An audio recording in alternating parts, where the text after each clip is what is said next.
According to the belief, this is Kafar Gamla. The Arabs that lived here called it by that name, and what the one who excavated that place when they found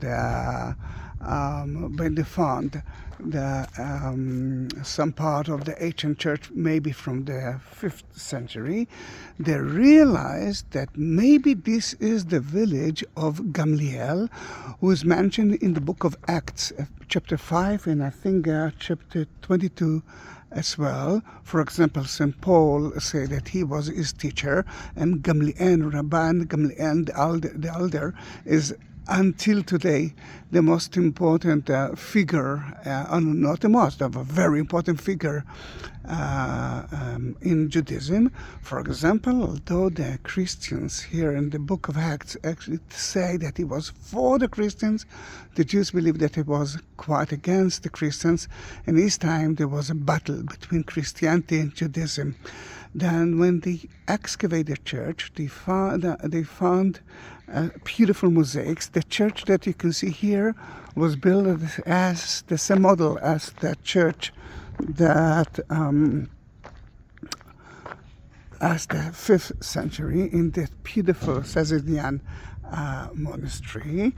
And you will see mosaics floor that you found here. They hang it on the roof. Beautiful mosaic floor.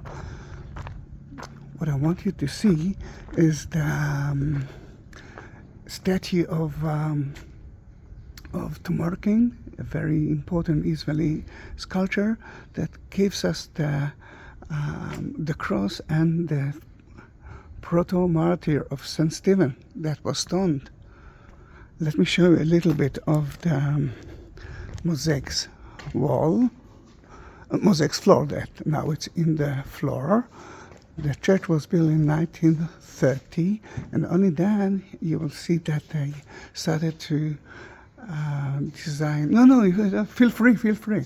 Design the painting that you will see there. Sorry. No, don't. You're part of it. Look how beautiful the mosaic floor.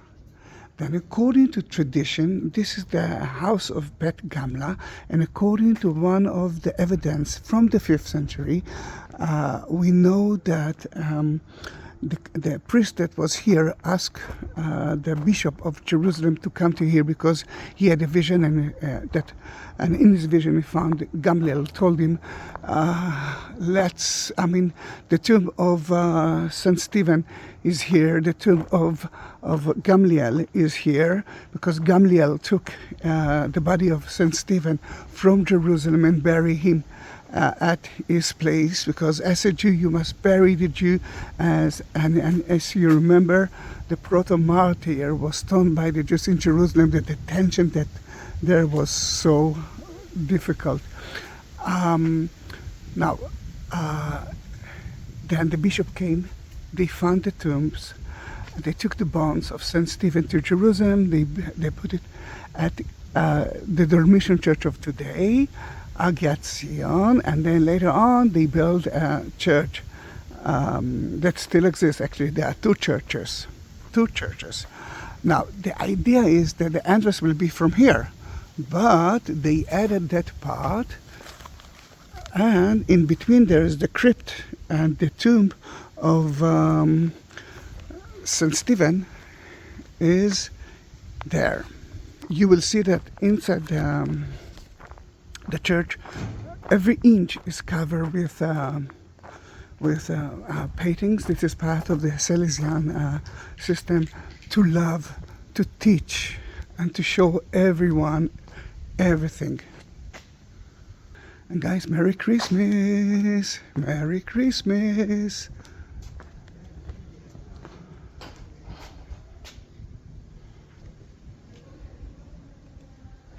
This is the gap, remember, the entrance to the grotto is from there, and we will enter the church.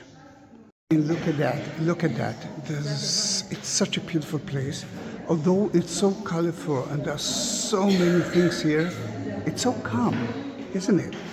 When they built a church, they actually said, if you will reach that place as Christians, Jesus will repent, everything. But they didn't listen. But in that case, certainly, how many of you actually been here? No one. There are two artists that decorated that place. One of them did the four big panels, and his name is Luigi Pozzelli. And let's talk a little bit about what we can see here.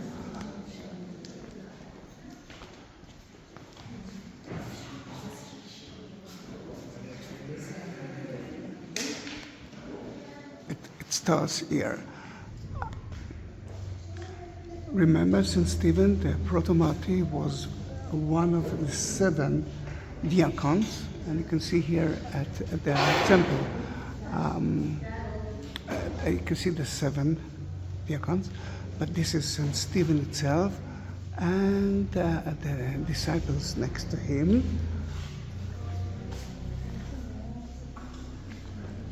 Remember the judgment of St. Stephen by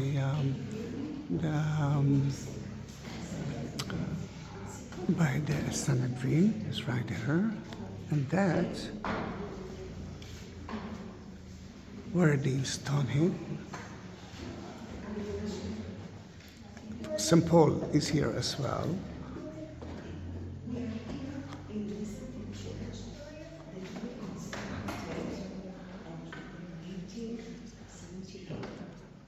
The fourth one is when they actually buried him, and because he was Protomartyr, he went up to the sky with his soul and body. Because there's another group here that I cannot actually shout, but the other artist that prepared the rest. Most of this work is kind of mosaics-like, but it's actually painting, and he did it by himself. For example, here is the vision of the priest at the 14-15, and the man that stands to the left is Gamaliel.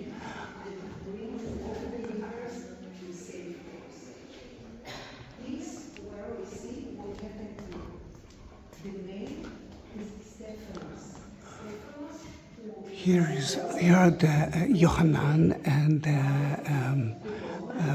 the Bishop of Jerusalem who came to here in December 1415, and they found the sarcophags of Gamaliel, his son Vivos, Nactiminos, and of course Stephanos.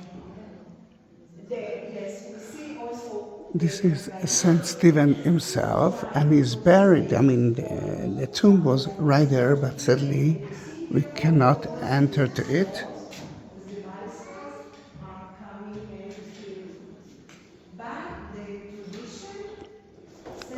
The ups, you can see Jesus, the nave, and 4 evangelists. Between the windows, you can see the 12 disciples right here. Let me go. He was buried there, and then Queen Antiochia took his relics, And more. And Don Bosco is here. Don Bosco is here because he was the one who founded the Caesarean order, and at the moment that they petted him, they almost declare him as a saint. Now he is a totally saint.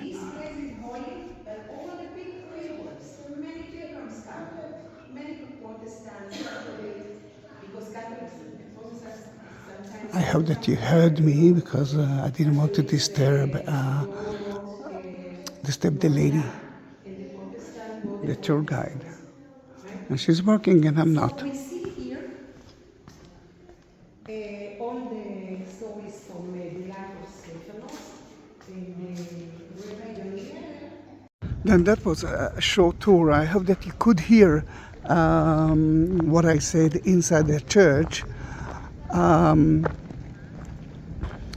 Now let me show you the facade of the monastery of Bet Jimal. I'm not sure that you saw the view of the mountains of Jerusalem and the village of Bet Shemesh. Bet Shemesh is quite an important place because that's where the Ark of the Covenant used to be. That Bet Shemesh is the border between the Philistines area and the Israelite area. Jerusalem is right there. And says Elian, it actually tells us that a lot of them worked with children, and their system was love. Not like, the movies, ancient movies that I saw about how monks used to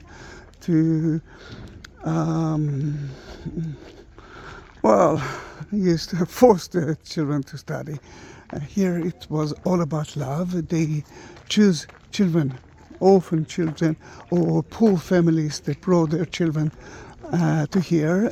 But Gamla used to be a Christian place. And it was such an easy, obvious place to build a school here. Today the school is not exist anymore, but look how beautiful is the monastery that dedicated to Saint Joseph. And I'm not wonder because Betty, you know that Saint Joseph, we love Saint Joseph, took care of Jesus. Jesus wasn't his child, but he was his father in a way. Then there's no wonder that that place will be dedicated to children. And because it was agriculture school, let me show you one more thing.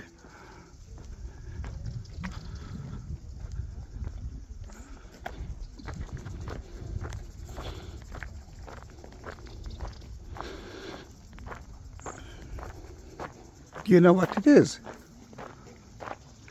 It was agriculture. And you have to measure things. For example, meteorological service. Although I must say that this year there was only one rainy day, and we are at December. Still, we have to check it. Then it's still functioning.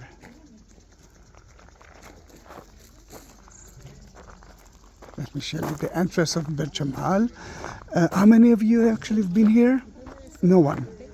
Most of the people that are visiting that place are local Israelis. It's not on the main road, and that's why they actually said many years ago when they built that church at the 4th, 5th century, if you will come here, he will forgive you. Then, as you can see, no success. Let me turn around. Let me show you how beautiful it is. It's not... it is beautiful. Guys, we are going to see another nunnery here, which is, I think, quite beautiful to see, and we will talk about it later on. But meanwhile, don't forget to subscribe to my channel. I have more than 121,000 videos on my YouTube channel, and sadly because of the war, we are not working. What I'm doing today is visiting that place with groups of a group of tour guides, just to understand what's happening here. Let me show you a little bit of view. Such a beautiful forest. I love Bet Jamal. But now we are with Anastasia. She's a doctor for Christian art, and then she gave me a lot of new tools to guide you in the future.